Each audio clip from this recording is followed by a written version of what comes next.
네, 더불어민주당이 이른바 친문 좌장으로 불리는 홍영표 의원을 사실상 컷오프하기로 했습니다. 임종석 전 대통령 비서실장은 당 지도부를 향해 자신을 공천 배제한 결정을 재고해달라고 요청하기도 했습니다. 국회로 가보겠습니다. 김경수 기자. 네, 국회입니다. 네, 민주당의 추가 공천 결과 발표, 또 임종석 전 실장 회견 내용까지 전해주시죠. 네, 민주당 공천관리위원회가 서울 종로의 노무현 전 대통령 사위인 곽상원 변호사 단수 공천 등 전국 지역구 9곳의 공천 심사 결과를 발표했습니다. 또 일부 지역은 전략 지역으로 지정해달라며 당 전략공천관리위로 심사를 넘겼는데요. 친문 좌장 홍영표 의원의 인천 부평을과 김근택의 기동민 의원의 서울 성북을, 친명 안민석 의원의 경기 오산 지역구 등이 포함됐습니다. 전략 지역으로 지정되면 해당 지역구 현역 의원은 사실상 공천 배제될 가능성이 큽니다. 안민석 의원은 친명이라는 이유로 희생을 강요하면 안 된다며 공관위 결정에 유감을 표했고, 홍영표 의원은 아직 입장을 내진 않았지만 공관위 발표 전 진행된 라디오 인터뷰에서 전략 지역 지정은 자신을 밀어내기 위한 작전이라고 언급했습니다.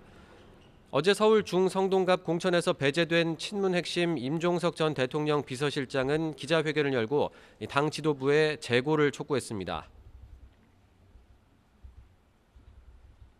양산 회동에서 이재명 대표가 굳게 약속한 명문 정당과 용광로 통합을 믿었습니다. 지금은 그저 참담할 뿐입니다. 임 전 실장은 최고위의 답을 듣고 자신의 최종 거취를 말하겠다며 탈당이나 무소속 출마 가능성도 완전히 닫아두진 않았습니다. 대표적 비명계인 오선 설훈 의원은 오늘 민주당을 탈당했습니다. 설 의원은 이재명 대표가 연산군처럼 아부하는 사람들만 곁에 두고 전체주의적 사당을 만들었다며 탈당 이유를 밝혔습니다. 친문 등 비명계에 공천 불이익이 집중된다는 문제 제기가 이어지는 가운데 이재명 대표는 미리 정해진 시스템과 투명한 심사 결과로 좋은 후보가 골라지고 있다고 반박했습니다.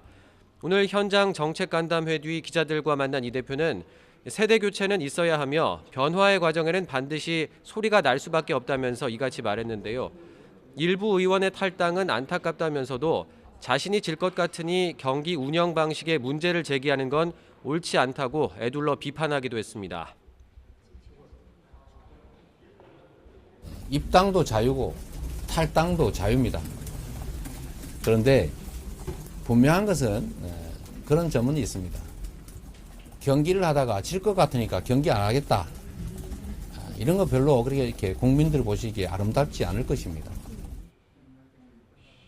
또 다음 궁금한 속보이기도 한데 국민의힘 오늘 영남권이 포함된 2차 경선 결과를 발표할 예정이죠? 네, 국민의힘은 오늘 전통적 강세 지역인 대구 경북과 부산 경남 등 24개 지역구의 경선 결과를 발표합니다.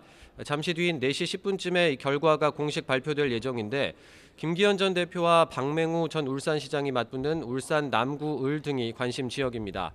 김은혜 전 대통령실 홍보수석과 김민수 당 대변인이 경쟁하는 경기 성남 분당 을의 경선 결과도 주목받고 있습니다. 지금까지 국민의힘 공천 과정에서 지역구 현역 의원이 탈락한 사례는 한 번도 없어서 이른바 현역 불패라는 지적도 나오고 있는데요. 이에 대해서 장동혁 사무총장은 오늘 아침 기자들과 만나 불출마를 선언한 현역도 교체로 봐야 한다면서 민주당에 비해 잡음 없이 공천이 이루어지는 점에 주목해달라고 밝혔습니다. 또 아직 공천 방식이 결정되지 않은 울산 남구갑 3선 이채익 의원에 대해선 여러 가지 검토를 하고 있다며 공천 배제 가능성도 열어뒀습니다. 국민의힘은 국민이 총선 후보를 추천하는 국민추천제를 서울 강남뿐만 아니라 영남권으로 확대하는 것도 고려하고 있습니다.